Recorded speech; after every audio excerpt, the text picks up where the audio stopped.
താപക ദിനാഘോഷങ്ങളുടെ ഭാഗമായി തെലങ്കാനയിലെ ചേരികളിലും ഗ്രാമങ്ങളിലും BJP സംഘടിപ്പിക്കുന്ന ത്രിദിന സമ്പർക്ക ക്യാമ്പയിന് ഇന്ന് തുടക്കം. പാർട്ടിയുടെ പരിപാടികൾ ജനങ്ങൾക്കിടയിൽ പ്രചരിപ്പിക്കുക എന്നതാണ് ഗാവോം ചലോ ബസ്തി ചലോ ക്യാമ്പയിൻ ലക്ഷ്യമിടുന്നത്. ഉന്നത നേതാക്കളുടെ പങ്കാളിത്തത്തോടെ നടത്തുന്ന പരിപാടിയിൽ ഓരോ പ്രദേശത്തെയും കേന്ദ്ര ക്ഷേമ പദ്ധതികളുടെ കുറഞ്ഞത് 10 ഗുണഭോക്താക്കളെയെങ്കിലും കണ്ടെത്തി അനുഭവങ്ങൾ അന്വേഷിച്ചറിയും.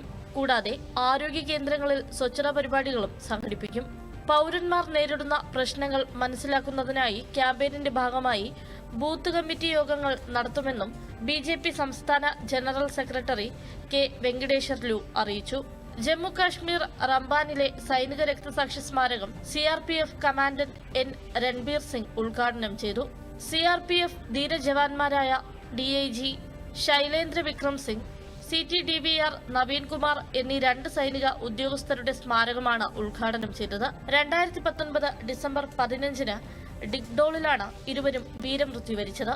മധ്യപ്രദേശിലെ ഗോളിയോറിലെ ചൌരി ബസാറിൽ വൻ തീപിടുത്തം. നൂൽ ഫാക്ടറി പ്രവർത്തിക്കുന്ന 4 നില കെട്ടിടത്തിലാണ് തീപിടുത്തമുണ്ടായത്. ഗ്യാസ് സിലിണ്ടറുകൾ പൊട്ടിത്തെറിച്ച 2 അഗ്നിരക്ഷാസേന അംഗങ്ങൾക്ക് പരിക്കേറ്റു. തീപിടുത്തത്തിന്റെ കാരണം വ്യക്തമല്ല. വഖഫ് ഭേദഗതി ബില്ലിനെതിരെയുള്ള പ്രതിഷേധത്തെ തുടർന്ന് പശ്ചിമ ബംഗാളിലെ ജാംഗിർപൂരിൽ നടന്ന അക്രമ സംഭവങ്ങളിൽ 22 പേർ അറസ്റ്റിലായി.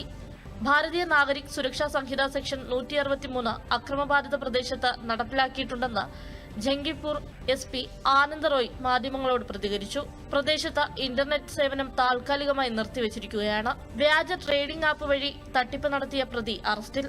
ഓൺലൈൻ ട്രേഡിംഗ് ചെയ്തിരുന്ന ആളെ വ്യാജ മൊബൈൽ ആപ്പ് ഇൻസ്റ്റാൾ ചെയ്യിപ്പിച്ച് ട്രേഡിംഗ് നടത്തി 1,51 ലക്ഷം രൂപ തട്ടിയെടുത്ത കേസിലെ പ്രതി ചെന്നൈ സ്വദേശി തമീം അൻസാരിയാണ് പിടിയിലായത്. Thiruvananthapuram city cyber crime police സ്റ്റേഷനിൽ കേസ് രജിസ്റ്റർ ചെയ്ത് നടത്തിയ അന്വേഷണത്തിലാണ് ഇയാൾ പിടിയിലായത്.